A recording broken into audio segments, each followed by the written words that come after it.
So we begin the Gemara on the bottom of Kuf Yutes Amud Beis, 4 or 5 lines from the bottom where it says V'Amar Rava. The Gemara here brought a few opinions regarding the reason of what caused the Churban of the Beis HaMikdash. V'Amar Rava, Rava says Lecharva Yerushalayim, Yerushalayim was not destroyed, Ela b'shvil shepaska mimeno anshi amona, because the people that are trustworthy amongst them were gone.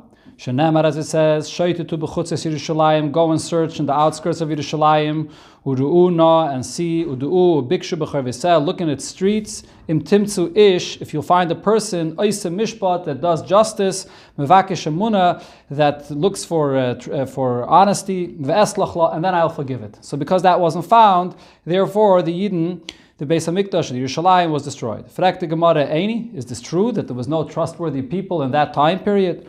But Rav Ketine said, Afila b'shas kishloina shal Yerushalayim, even in the time of the downfall of Yerushalayim, lo yipasku mimeno anshe amana, the trustworthy people amongst them was not stopped. There were still trustworthy people. Shenemar, as the pasuk says, ki yitfais ish ba'achiv, if a person grabs his brother, beis aver, from his father's house, and he tells him, Simlo lacha, you have a garment.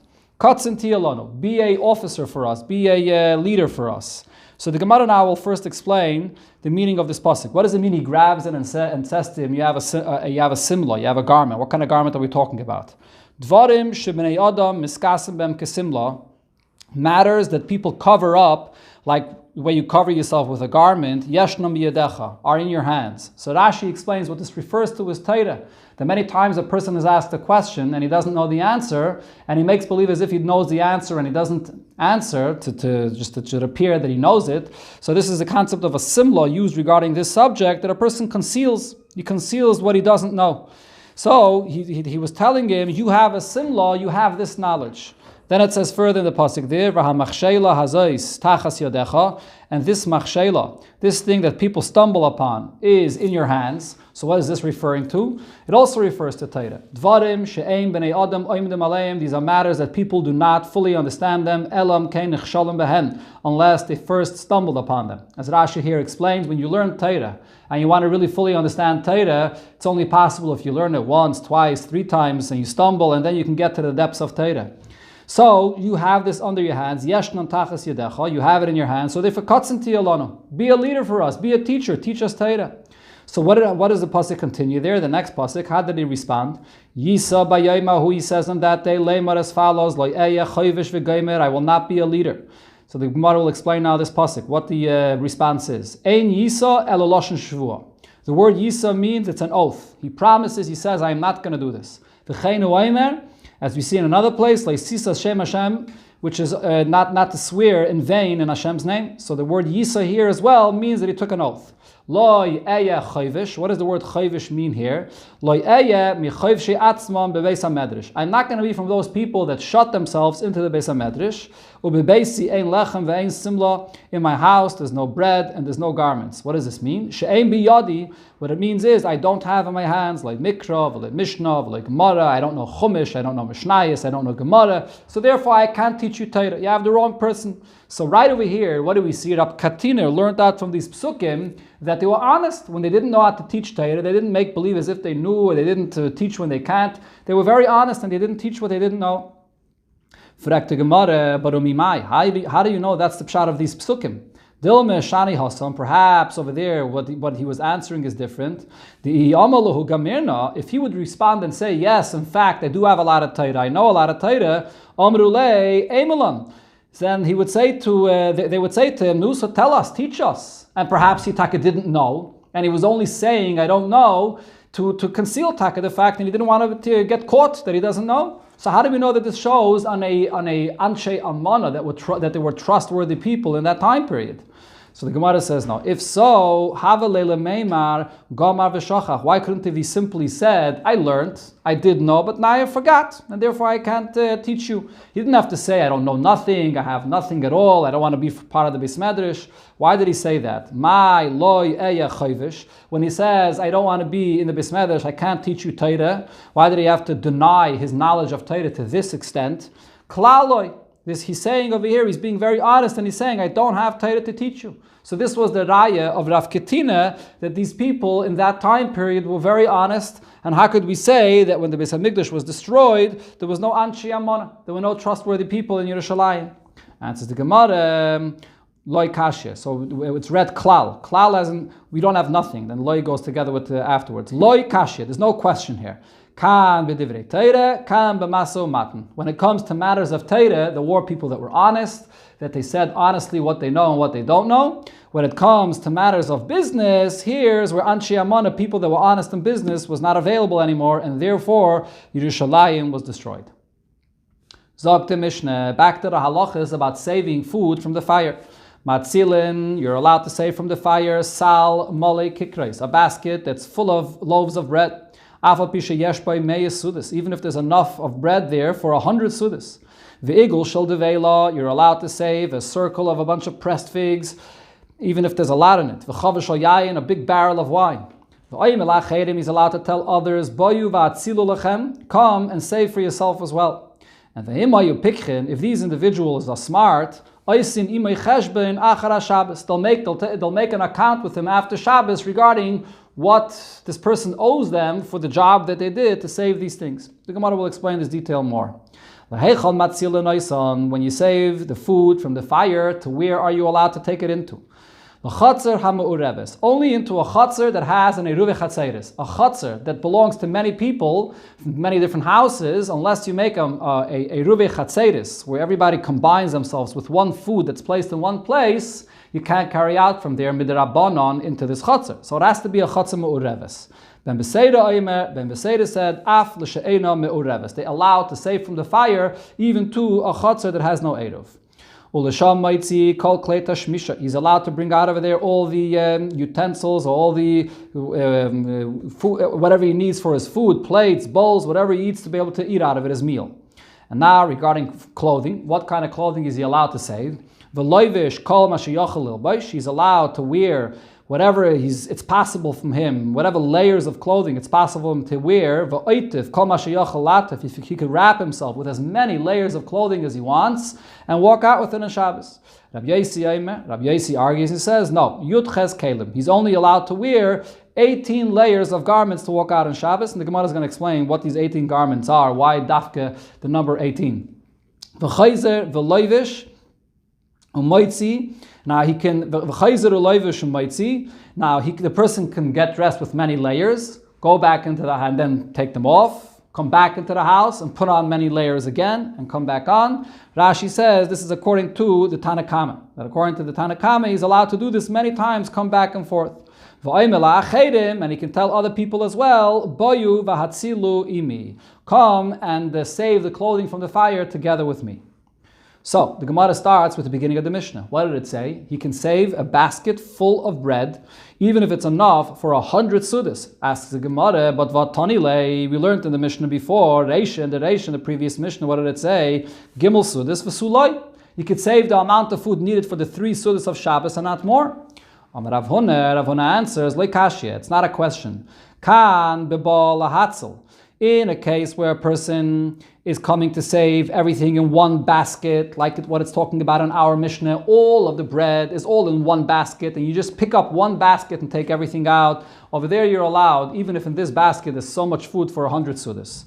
Kan bebal kapel. But then you have a case where a person has to take and gather together one basket for one suda, another basket for another suda, another basket for a third suda. So if he has to gather together a lot more and it's not all in one basket, there's an amount. Here it's an extra tircha, and therefore the Chachamim said it's only allowed if it's the amount of 3 sudas.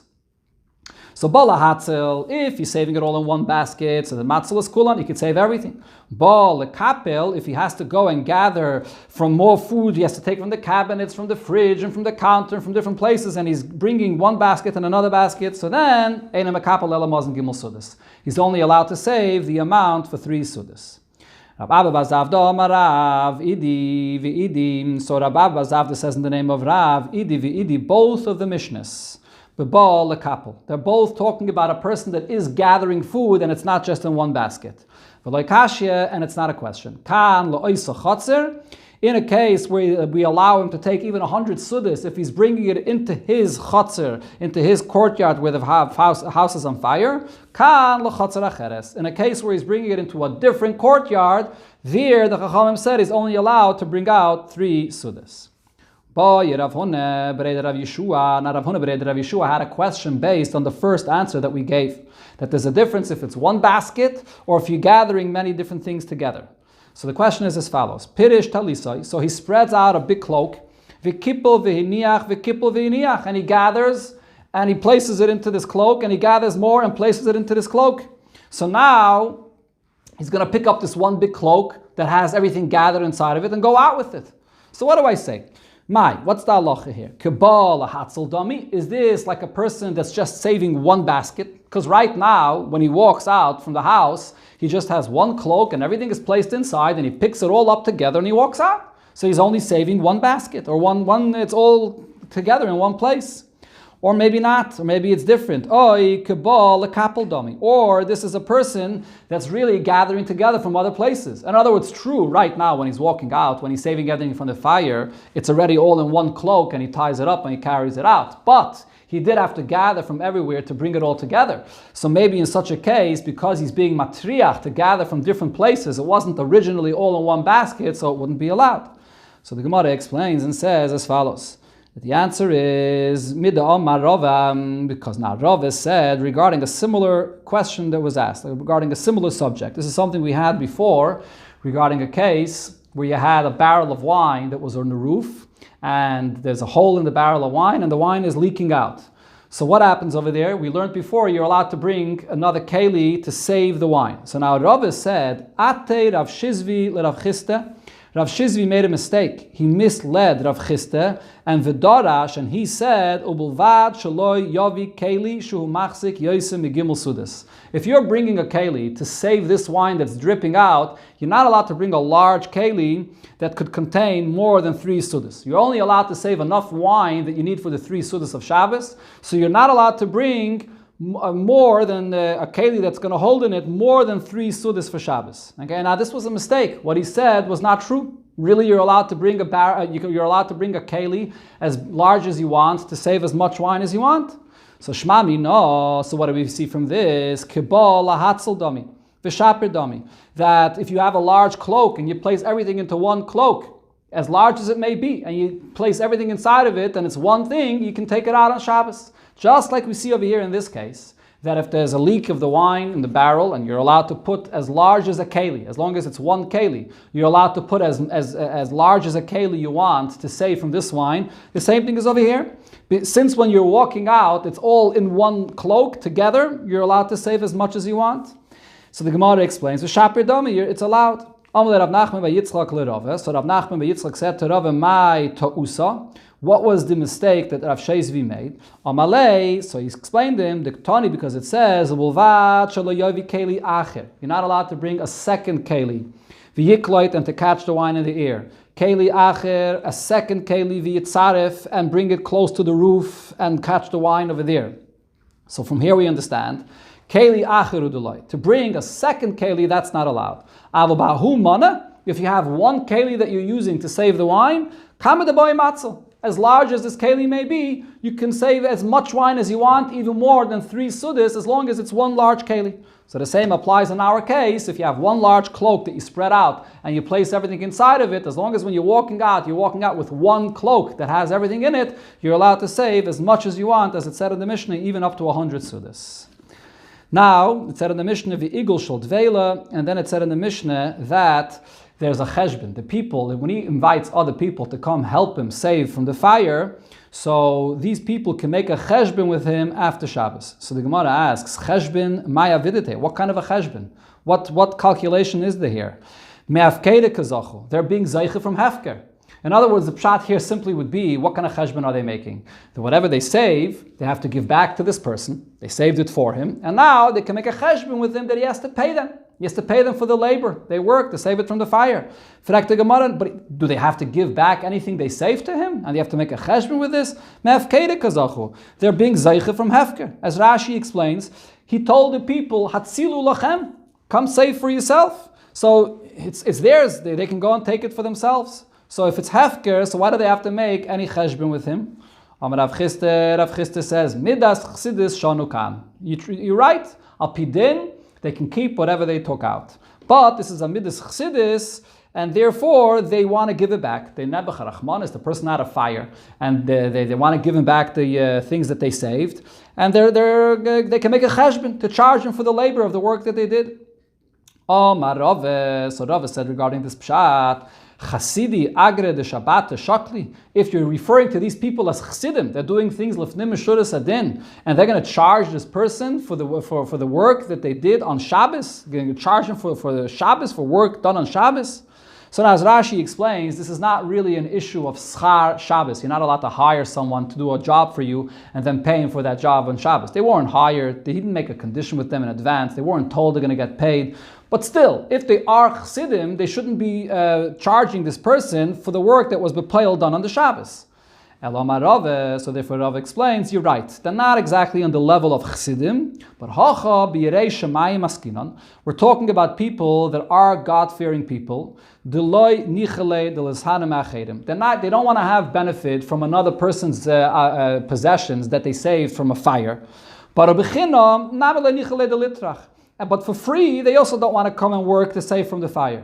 So according to this, the pshat on the Mishnah is as follows: if they are wise, the yadi, and they know the halacha, the kihai gavne lav schar Shabbosu, that in this scenario, this is not called schar Shabbos. You weren't hired explicitly to do this job on Shabbos. You weren't told you're going to get paid, so they know that there's no issue of getting paid for Shabbos. So then, they'll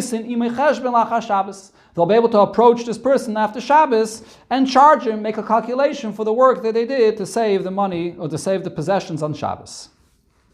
The next thing it said in the Mishnah, laheichon matzilin, that you bring it into a chatzah moreves, a chatzah sheina moreves. So the Gemara here now will point out that there's a distinction in the lashon of the Mishnah when it talks about inviting people to save the food, and when you're inviting people or asking people to come and save with clothing, your garments. By the food it says hatzilu lachem, save for yourself, and by the garments it says hatzilu imi, save with me. So the Gemara asks, ma'ishna hacha diktani lachem. Why regarding food does it use the term lachem, save for yourself? Or ma'ishna hacha diktani imi. Why regarding the garments does it say with me? So Amri, they answered, Gab mizaynis katani lachem.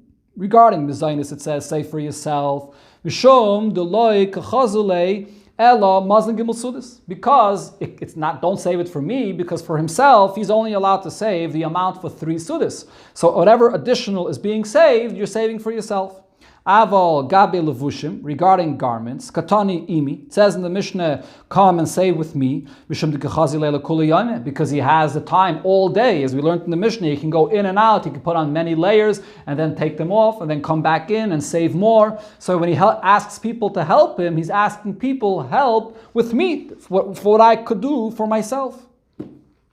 Tana Rabbanon, we learned in the Braisa as follows: loivish, a person can put on the layers of garments, umaitzi, and he takes it out, and then upaishit, and he takes off these layers, v'chayzer, and he goes back into the house, v'loivish, and he puts on more layers of garments, umaitzi, and he takes them out again, umpaishit, and he takes them off these layers, v'afila kalayem kulay. You can do this as long as you want to get out all the clothing from the house. Divrei Rab Meir. This is Rab Meir's opinion. Rab Yosi says, Shmeina asa kelim, you're only allowed to take out 18 layers of garments. Ve'eluheim shmeina asa kelim. These are the 18 garments.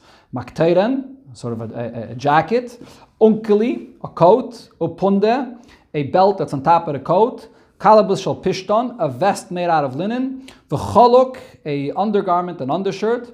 Va'piliyais, and piliyos is a some kind of a sheet or some kind of a robe they would wrap on their body. Umapeides, and a turban. Shnei safarkin, it's 2 bands that were worn on the legs. Shnei menalim, 2 shoes. Shnei ampilois, 2 sacks. Ubeis pargid, 2 pargid are 2 leggings. If you take a look into Rashi here, for pargid, Rashi says Beloshen Ashkenaz, which is Yiddish. Kniehosen, it's hoisen, it's pants for the knees. Very unusual. Rashi uses Lashon Ashkenaz. V'chagoir, another gartel on the waist, shebemasnav on his waist, v'koiva, sheberoishoi, the hat on his head, v'sudah shebetzavarai, and the handkerchief around his neck that a person uses, as Rashi says, even though it's a garment, but it's also used to wipe yourself, your eyes and your nose, and your mouth. That's also another garment that you can take out. So those are the 18 garments that you can take out on Shabbos, according to Rabbi Yossi. Zok the Mishnah, Rab Shimon ben Nanas Omer. Rab Shimon ben Nanas says, so what happens again? We're talking in a case where a fire breaks out in the house on Shabbos. So you can't extinguish the fire on Shabbos, but what could you do to contain the fire or prevent the fire from spreading? Pirsin Ershel Gidi, you're allowed to spread out a hide of a goat, al gabe shid of a table or migdal, over any kind of a closet. She'achas ben es where there's a fire that's there, caught on fire, because this hide will not burn. It will get singed, but it won't burn. It will prevent the fire to coming to this closet. You're also allowed to make sort of a barrier with any kinds of kelim, with any kinds of vessels. Bein melein, whether they're filled with water, bein reikonim, whether they're empty, b'shvil shalei taver, so the fire won't pass this barrier. Shalei taver at leika, the fire shouldn't pass. Rabbi Yossi says it's not allowed b'kli cheres chadoshim. If you have brand new earthenware, milayim mayim, that are filled with water, so that's not allowed. You can't make the barrier with these kinds of earthenware. Why not? They can't handle the heat of the fire. They're new, they're fresh, and the change in temperature will cause they're going to crack, they're going to burst open, and the water will come out, and you will be extinguishing the fire. So as we'll see here in the Gemara, there's a machlokes here whether gram kibui, causing to extinguish the fire, is allowed or not. Tanakama is saying that it's allowed. We're not concerned if it might burst open. And Rabbi Yossi is saying that if it might burst open, so then even though you're not extinguishing the fire directly, but you're causing the fire to be extinguished, it's not allowed.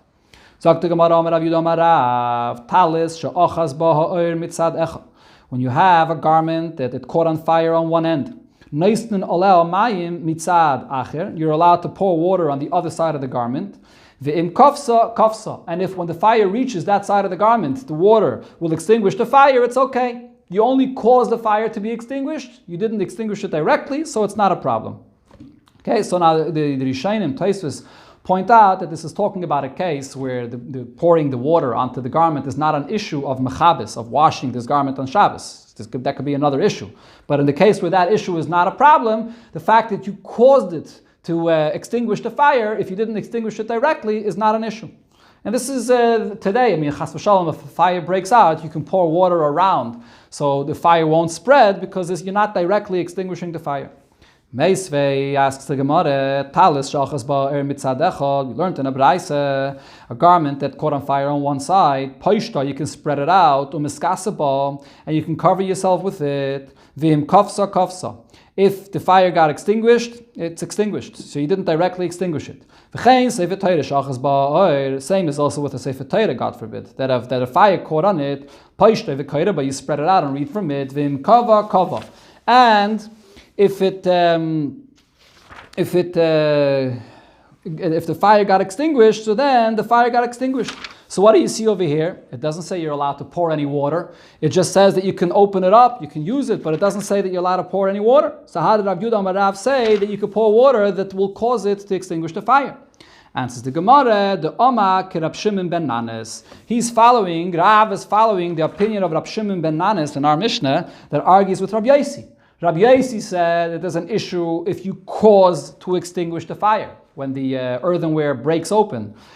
But Rab Shimon ben Nanas, the Tanakama of the Mishnah, didn't have a problem with that. So the Tanakama says that you're allowed to cause it to extinguish the fire. And we see this from what the Tanakama said, that you're allowed to cover closets with the hides of the animals, even though it's going to cause the fire not to burn and not to prevent the fire from reaching there. You're allowed to do that.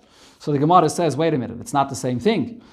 When did Rab Shimon say what he said, that you're allowed to put the hides of the animal to prevent the fire from spreading? It's just because it gets singed and it doesn't allow the fire to penetrate, but it doesn't actually extinguish the fire.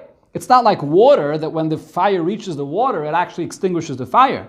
But kibui miyamar, over here, what Rav was speaking about, when a person is putting water down on the other side of the garment and it causes it to extinguish the fire, did Rab Shimon ben Anas ever say that? So the Gemara says, yes, we can see that this is what Rab Shimon ben Anas holds. How? Midiktani Sefer, since in the Sefer it says, Rabbi Yosi Isa b'kli cheres chadoshim meleim mayim. Rabbi Yosi does not allow you to create a barrier of new earthenware kelim that are full of water. She'ein yichayilon lekabel esa'oir, because they can't handle the heat of the fire, v'heim mizbakon u'mechaben esadleika, and it's going to burst. And it's going to cause the fire to be extinguished. That's what Rabbi Yosi says, that there's an issue, that there's gram kiboy, that you're causing to extinguish the fire. Miklal, the Tanakama Shari, the fact that the Tanakama doesn't distinguish with what kind of barrier you're making, so that shows us that he holds that it's not an issue. Whatever kind of barrier you create there is fine. Tanarabanon, we learned in a Braisa, related issue, Ner shal gabi tavla. If a person forgot a candle, a lamp on top of a tavla, on top of a tray, menayar es a tavla, you can shake off the lamp, you can shake off this tray from the lamp, v'hinay felas, and it falls down, v'im kofsa, if it will extinguish on its own, then it will extinguish, and you didn't do it directly, you would just guide him that it should be extinguished, and it's not a problem. Right? So this is not so pashut. This case over here, Taisa speaks about it, and the Alter Rebbe Shulchan Aruch, there's a huge arichas about this case. It depends if there's oil inside, if there's no oil inside. Taisa says it's only when there's no oil inside. If there is, then the oil spills, or the oil gets closer to the wick, and you're causing it to the fire to be stronger, or the fire to be extinguished. So then it's definitely going to be an issue. It's not so pashut, this case. The Gemara says, Amri debei Rab Yanai. Now Rab Yanai says, so now this is an issue of muktzah here, so that you can't touch the lamp itself, but you could shake the tray, you could shake off the lamp from the tray. So the Gemara explains, Loi shanu ela b'sheicheach. This is all said in a case where a person did not intend to leave this lamp there on this tray for Shabbos, but he forgot about it. He forgot to take it off before Shabbos.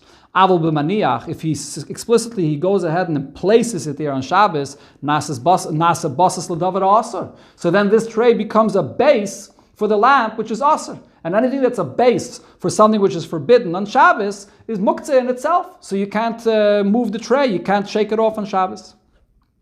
Tana, we learned another related case, ner sha'achere adelis, a candle that's behind the door. Peseyach v'noyel kedarkai, you could open and close the door as you wish, but ve'im kofsa. If the fire is extinguished when you open and close the door, so then it's fine. It's not something that you intended to do. It's something that just happened. So like we said before, it's gram kiboy. You will guide him that the fire should go out, and it's not a problem. Layet a lot of Rav cursed the one that said this halacha. Amalei Ravina l'Ravacha berei de Rave. So Ravina said to Ravacha the son of Rave, V'amri l'Ravacha berei de Rave l'Rav Ashi. My time Layet l'Rav. Why was Rav so vehemently opposed to this?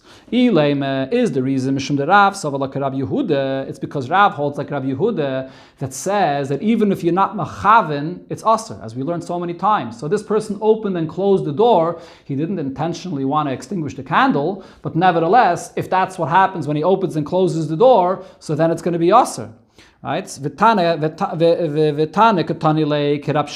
one that said this braisa here, that this is allowed, is following the opinion of Rab Shimon that says that if you're not intentionally doing this, if you're ein machavin, then it's allowed. Mishom the Rav savalak Rab Yehuda. If Rav holds like Rab Yehuda, called the Tani Rab Shimon, anybody that says something that follows the opinion of Rab Shimon, meilet layetle, he's so vehemently opposed, he curses this psak halacha. So what's going on over here? Amalei, so he answered him, no. Baha, afilat Rab Shimon maida. In this case, Rav held that even Rab Shimon would agree that this is not permitted. Why? Because Abai and Rava both say, maida Rab Shimon b'psikreisha v'lo yamas. Rab Shimon would agree in a case that it's psikreisha. If you have a door that you'll open, and when you're going to open this door, definitely the fire is going to go out. In such a case, even Rab Shimon would agree that even if you didn't intend for the fire to go out, nevertheless, it's not allowed. So therefore, Rav was so opposed to this psak halacha. So there's a big discussion in the Mefarshim over here. What's the pshat and the tana of the Braisa that said that this would be allowed? Psik reisha is something that everybody agrees to. So let me just bring up a few things. First of all, the Maharsha points out that we're not talking about the actual psik reisha, but it's a case which is karev l'psik reisha. It's close to psik reisha. Interesting, a new concept. That it's something that's very close to being definite that it's going to extinguish, but it's not 100%. And that's what the argument over here is about. It's interesting to point out also, the Alter Rebbe Shulchan Aruch, when he talks about this case, Alter Rebbe says that there's a concept called Safek Psik Reisha. It sounds like an impossibility. Psik reisha means it's definitely going to happen, and suffix means it's a doubt. But the Alter Rebbe says, no, what this means is, if a person opens a door, and you don't know what kind of wind is on the other side of the door. So it's a suffix, what's going to happen. But if there actually is a strong wind behind the door, so then the moment you open the door, it is psik reisha. What you're doing is definitely causing it to be extinguished. So that's called a suffix psik reisha. And the Alter Rebbe in Simon Reisha in Zion, there's a Kuntras Achron there, speaks about this barichis. The Alter Rebbe holds that suffix psik reisha is a problem. So there's a big shaila about suffix psik reisha that might be relevant for this case as well.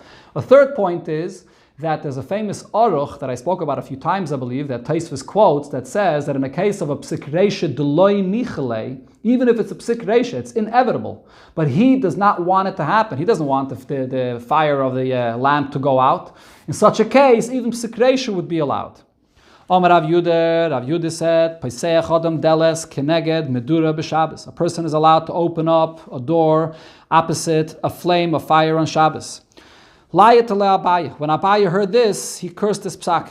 So the Gemara asks, what's going on here? B'mayaskina, what's the case? Are we talking in a case where just a regular wind? My time demandasa. What's the opinion that would say that this is forbidden? A regular wind is not going to affect the fire. If it's a time when there's a strong wind and he's opening the door and it's definitely going to blow out the fire, so my time demandashari. What's the reason for the opinion that says that it's allowed?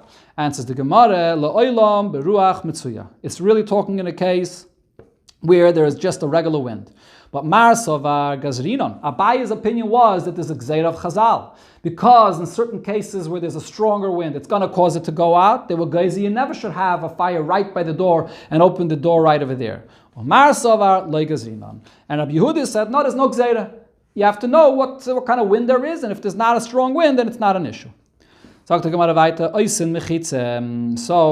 machlokes here in the Mishnah was regarding creating a barrier for a fire. What kind of a barrier are you allowed to make for the fire? So the Rabbanon, the Tanakama of the Mishnah, didn't make any limitations to this. You could put up any kind of barrier, even if eventually it could explode, it could burst, and it could cause the fire to be extinguished.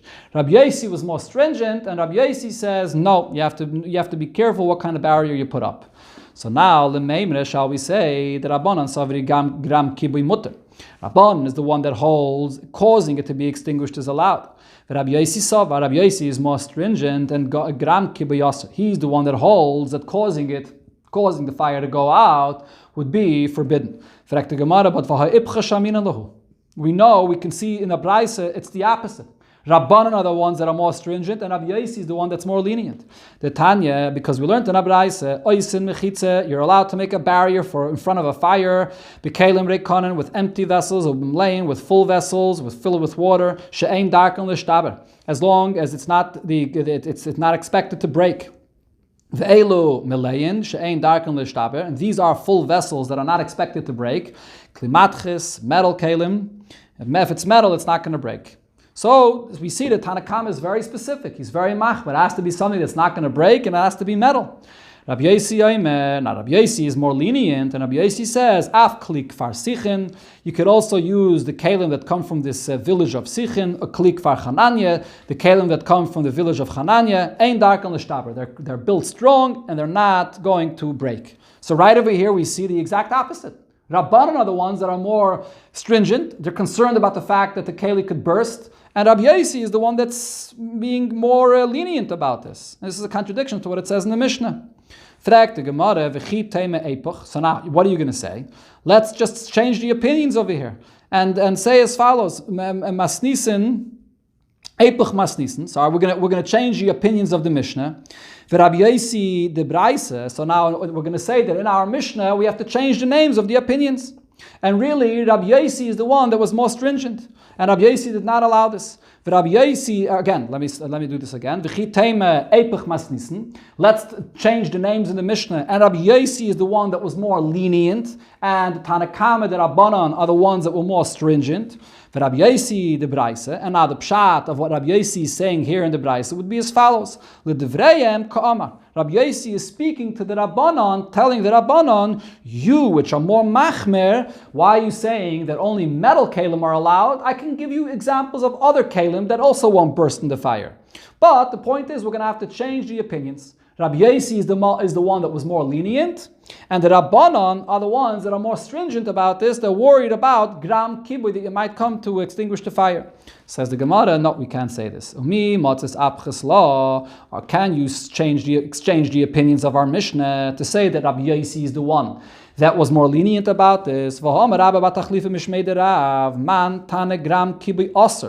the one that was more stringent and held that causing the fire to be extinguished is forbidden? Rabbi Yosi. It's Rabbi Yosi that was more stringent. So we know that Rabbi Yosi is the one that was more stringent. And here in the Braisa, we see that Rabbi Yosi is the one that was more lenient. Ella, says the Gemara, Lo'olam loy teipach. We're not going to change the names of who holds what, but Braisa kula Rabbi Yosi. We're going to have to say that this entire Braisa is really all one opinion. It's really all the opinion of Rabbi Yosi. V'chasuri mechsere, and there are words missing in this Braisa. V'hachi katani, and this is how it has to be read as all one long opinion. You can make a barrier with empty vessels, or bimleim, with full vessels. She'ein darken l'shtaber, as Rabbi Yosi's opinion is, only if it's not going to break. And these are the kelim that won't break. Kli matchis, metal, kli kfar sichin, the kelim that come from the village of Sichin, the kli kfar Chananya, and they come from kfar Chananya. Nami ein darken l'shtaber, they also will not break. Rabbi Yosi Aimer, since Rabbi Yosi said that it's not only metal that's very strong that won't break, af kli kfar sichin, a kli kfar Chananya, also the vessels that are from kfar sichin or kfar Chananya, ein darken l'shtaber, they won't break. So this is all Rabbi Yosi's opinion. Rabbi Yosi is clarifying his opinion where he said that you can't cause kibui, you can't cause to extinguish the fire. The Rabbanon, though, were more mekel, and the Rabbanon hold that you could cause to extinguish a fire. So now the Gemara is going to bring up another case where we see an Isser, and there we see that the opinions are exchanged regarding causing an Isser. You're not doing the Isser directly, but you're causing it. And the question is, there's a contradiction here between the Rabbanon and Rabbi Yosi.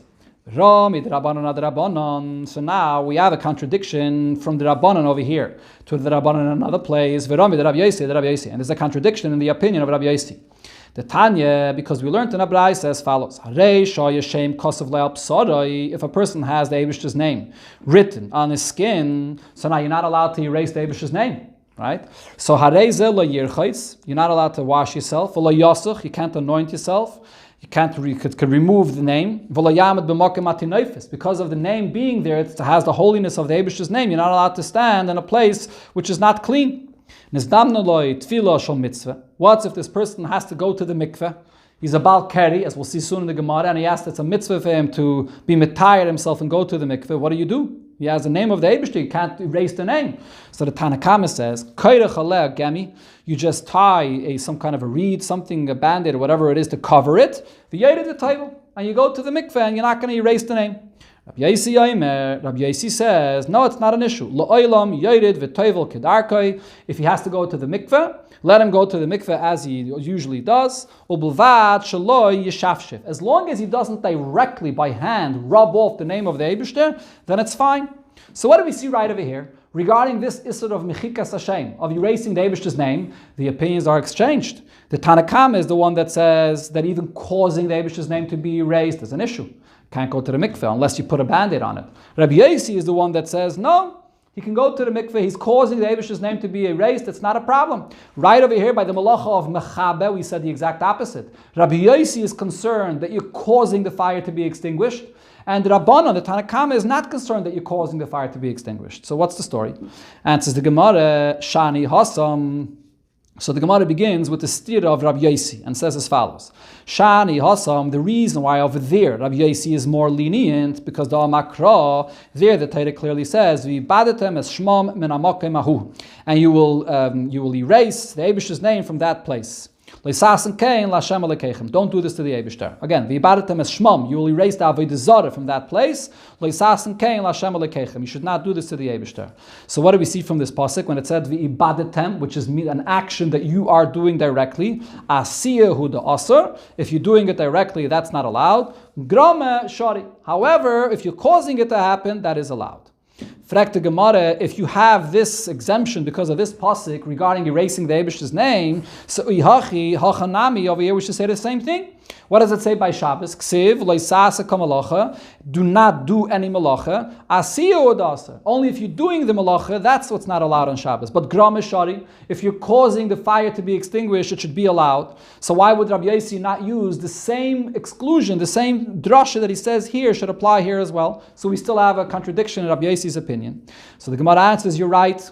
Really, minat Torah, over here, Rabbi Yossi would agree that it should be permitted. But mitoich she'adam bal al memainai, like we already mentioned earlier regarding the whole entire concept of when a person's house is on fire, that there's a special gzeira of Chazal not to allow him to save everything because a person is in turmoil because of his fire and he might extinguish the fire. If you allow him to create this barrier in a way that it's going to cause the fire to be extinguished, if you allow him to cause the fire to be extinguished, he might extinguish the fire directly. So therefore, Rabbi Yossi was more machmer specifically here regarding a fire on Shabbos. But otherwise, over there, regarding erasing the Eibish's name, he had no problem with, there's no isser if it's done just to cause it to be erased if he didn't erase it directly. Now the Gemara returns to the Rabbanon. Ihachi, Kashia, the Rabbanon. But the question on the Rabbanon still remains. We have a contradiction here. Taisva says that really the word Ihachi is extra. The Gemara is just returning to the stira that we have in the Rabbanon. So, and the Gemara actually strengthens the question now. Now that we brought up the svara, that there's a reason to be more stringent here by the fire. If over here in a case where a person is very in turmoil because of this fire, and he might come to extinguish the fire, Shari, we allow him to cause the fire to extinguish. Hacha, over here, when there's no such concern, like Kol Shekain, most definitely the Rabbanon should allow this person to erase the Eibish's name. So why didn't they allow him to go to the mikveh unless he puts a gemi, unless he has a reed covering it, so it shouldn't erase?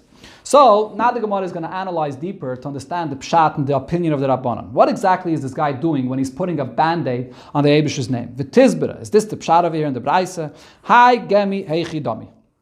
This gemi, this band-aid that he has, what are we talking about? The mahadik, if he's putting it on and it's tight, so then it's a chatzitza.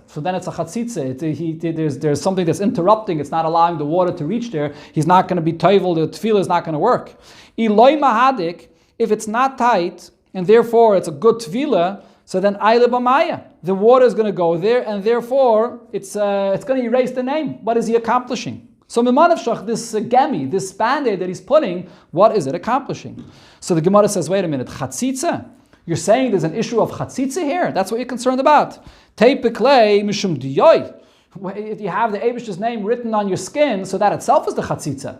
The Eibish's name is written there, so there's a chatzitza anyways. So the Gemara says, no, that's not an issue. Belacha. Whatever he wrote the Eibish's name with on his skin is still moist. The Tanya, and that's not a chatzitza. The Tanya, because we learned in Abraisa, hadam, vadyoy, vadvash, vacholov, whether it's blood or ink or honey or milk, yivation, if you have this on your body, if it dried up and it's on your body, then chaytzitzin. That's a chatzitza. Lachim, but if it's still moist, ain't chaytzitzin. There's no chatzitza. Okay, so that's not a chatzitza. But mikomakim kasha. We go back to our original question. What's the pshat over here of this person that's putting the gemi, putting the band-aid on his hand? What is he gaining by putting this band-aid on his hand? Elam Rava bar Rav Shila. So Rava bar Rav Shila says there has to be a different pshat here. Hainu tamaya de Rabbanon. The reason why the Rabbanon are being stringent here is there's another issue, not about erasing the name. The kasavri asr lamed b'fnei Hashem arum. You're not allowed to be naked, undressed in front of the Eibish's name. It's not covered. So the issue over here is not erasing it. Just like Chacham hold by the fire, that you could cause the fire to be extinguished, you can cause the Eibish's name to be extinguished as well. But you have to cover it when you're getting undressed. Fragt the Gemara, Meklal de Rabbi Yossi Sava Mutalam b'fnei Hashem Arum. Does Rabbi Yossi hold that you're allowed to stand in front of the Eibish's name undressed? Is there anybody that holds that? Could we say Rabbi Yossi holds that? So the Gemara says no. The manach yadei lavei. He just cover it with his hand. He doesn't have to put a gemi on it. You can just cover it with his hand, and then it's okay. There's the right covered for it. Fragt the Gemara, such a simple eitzah. L'Rabbanan nami the manach yadei lavei. So according to the Rabbanan, why does he have to tie a band-aid, a gemi on it? He could just put his hand on it. And says the Gemara, but zimnin de mishtali v'shakale. Rabbanan are afraid that he might forget your hand is not permanently there. You might forget and remove your hand, and that's not going to be the covet for the Eibish's name. According to Rabbi Yossi, wouldn't we be concerned about the same thing? That a person might remove his hand and therefore the name will be exposed to the person that's undressed? Ella sagt the Gemara as follows. What they're arguing about is, Idik, Gemi, everybody would agree that if there's a band-aid there, you have a reed, something that you could cover it with, Hachanami. So then for sure everybody says, it's not enough just to cover it with your hand, you should cover it with another reed. Hacha b'mayaskinon, what are we talking about over here? In which case is their argument, Lahadure Gemi. Does the person have to go and search to find a Gemi if he doesn't have one? Rabbanan Savri, Rabbanan say, Tvila bizmano lav mitzvah. For a Baal Keri that has to go to the mikveh, a person that had an emission of semen, and he has a Baal Keri, and he has to go to the mikveh. Going to the mikveh in the right time, it's not a mitzvah. The Torah gives you the ability to go to the mikveh, and it's a Eitz Teiva to go to the mikveh as soon as possible, but you don't have to go to the mikveh then. So therefore, the Rabbanan say, you could delay going to the mikveh and let him find something to cover it with. Umadrina, and therefore he has to find something to cover the Eibishter's name. But Rabbi Yossi's opinion is Tefillah bizmana mitzvah. To go in the mikveh in the right time, that's a mitzvah, and therefore if he doesn't have something to cover it with right now, he shouldn't delay going to the mikveh. V'loi mahadrinan, he doesn't have to go and find one, he should go to the mikveh and just cover it with his hand. So the bottom line is, there's no contradiction between the opinion of Rabbanan and Rabbanan, because here there's a whole other issue of the person not being allowed to stand undressed in front of the Eibishter's name. Okay, but now it comes out that the basis of the machlokes between Rabbi Yossi and Rabbanan is in this issue whether we make a person go and find something to cover it and delay going to the mikveh. And Rabbi Yossi's opinion is that Tvila Bizmana is a mitzvah. Is this Rabbi Yossi's opinion that toiling in the mikveh in the right time, it's an obligation, it's a mitzvah? For Tanya, but we learned in Abraisa regarding Yom Kippur, Hazav, Hazav, V'amitzorev, V'amitzoraz, B'yol Nidur, Tmei Meis. All these individuals that are tamei and have to go to the mikveh on Yom Kippur. Tfilasan by Yom, they go to the mikveh by day, and even on Yom Kippur. Nida, Yeledes, a Nida or a Yeledes, she gave birth. Tfilasan balayla, they go to the mikveh at night, and if it comes out the night of Yom Kippur, they go to the mikveh. Balkeri, a Balkeri that had an emission and he has to go to the mikveh. Toivel v'hailach kol hayom kulay, he can go to the mikveh immediately all day. Right when he has the mitzvah, it's a mitzvah to go to the mikveh right away. Rabbi Yossi disagrees. Rabbi Yossi says, from after mincha time onward, the person does not have to go to the mikveh. Let him wait until it's dark, and after it's dark, then he'll go to the mikveh. So what do we see right over here? Rabbi Yossi says that it's not a mitzvah for him to go to the mikveh right away at the first opportunity. So before we said that Rabbi Yossi holds it, no, to go to the mikveh right away is a mitzvah. Answers the Gemara, over there it's a different Rabbi Yossi. Hahi, Rabbi Yossi bar Yehudahi, that's the opinion of Rabbi Yossi bar Yehuda, the Omar that said, Dayot vilo ba'achroina. It's enough for a woman to go to the mikveh the last time. So as Rashi explains here at length, what this is referring to is a case of a woman that had various different reasons to go to the mikveh. So there are more than one date that she has to go to the mikveh. The Tanakama says, let her go to the mikveh for every single time, because it's a mitzvah every time to go to the mikveh, although she'll remain until the last time. But Rabbi Yossi bar Yehuda says, no, there's no mitzvah to go to the mikveh in a specific time, so you can just go once to the mikveh the very last time to get rid of all the tumas, and that's enough. So Rabbi Yossi bar Yehuda is the one that holds that you don't have to go to the mikveh in the right time, but Rabbi Yossi holds that you do.